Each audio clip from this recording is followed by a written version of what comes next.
Ok, empecemos. Hoy vamos a clavarnos en una de las mentes más brillantes, y la verdad, también de las más peligrosas del siglo XX, John von Neumann. Un hombre que por un lado fue el arquitecto de nuestro mundo digital, y por el otro también fue quien diseñó la posibilidad de destruirlo todo.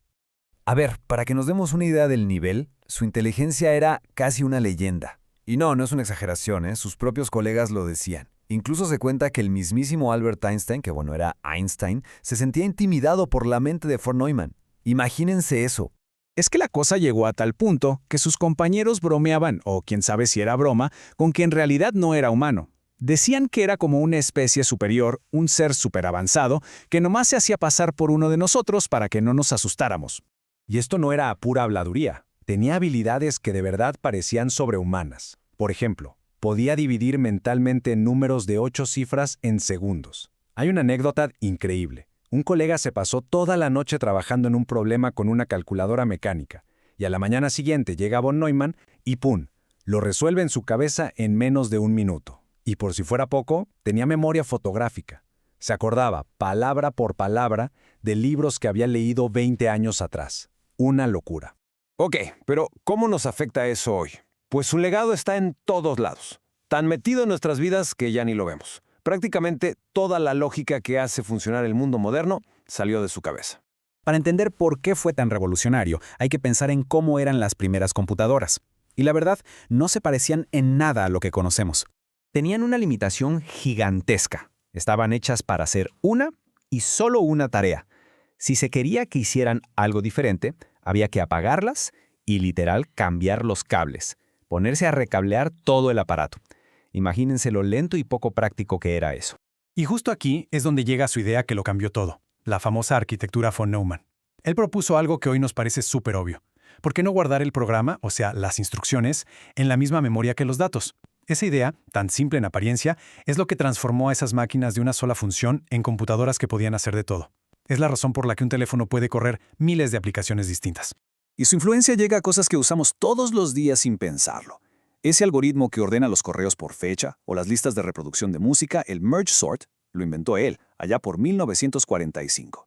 Su mente, de alguna forma, sigue ordenando nuestro mundo.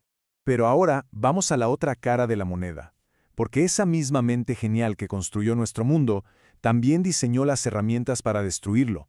Y aquí es donde la historia se pone bastante oscura. Este contraste se ve clarísimo después de la bomba atómica.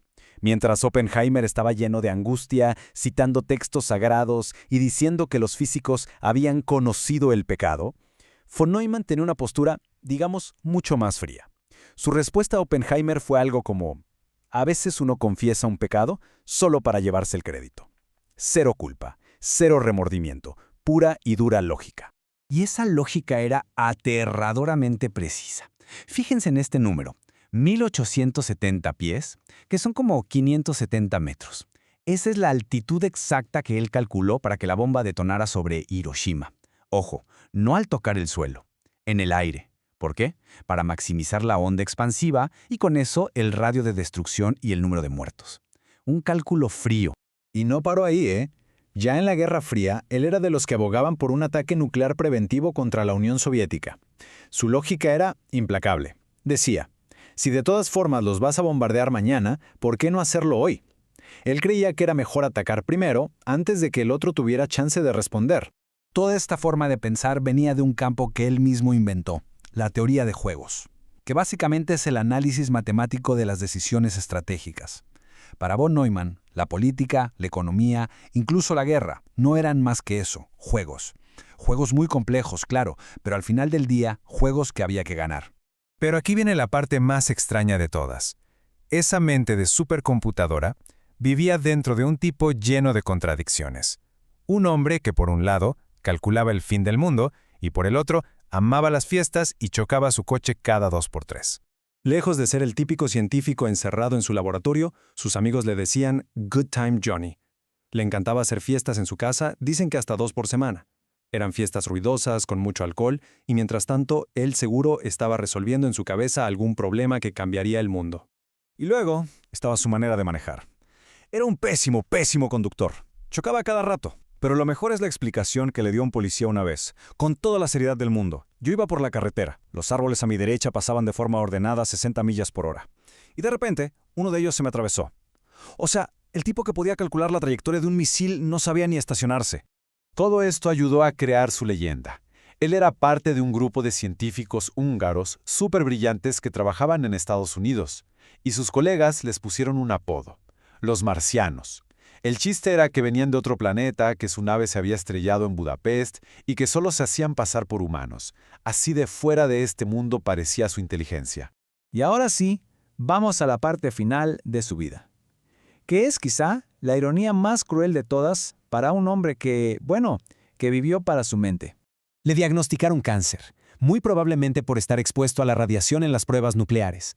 Y la enfermedad se le fue al cerebro, atacando justo su mayor don. Para alguien con memoria fotográfica, perder la claridad mental fue una pesadilla. Cuentan que gritaba de terror en el hospital cuando se daba cuenta de que ya no podía pensar bien. Y el último detalle, el más impactante. El gobierno de Estados Unidos puso guardias armados en la puerta de su cuarto.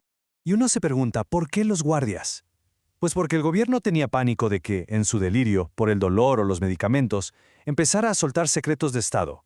Códigos nucleares, diseños de armas, todo. Su mente era un asunto de seguridad nacional, hasta en su lecho de muerte.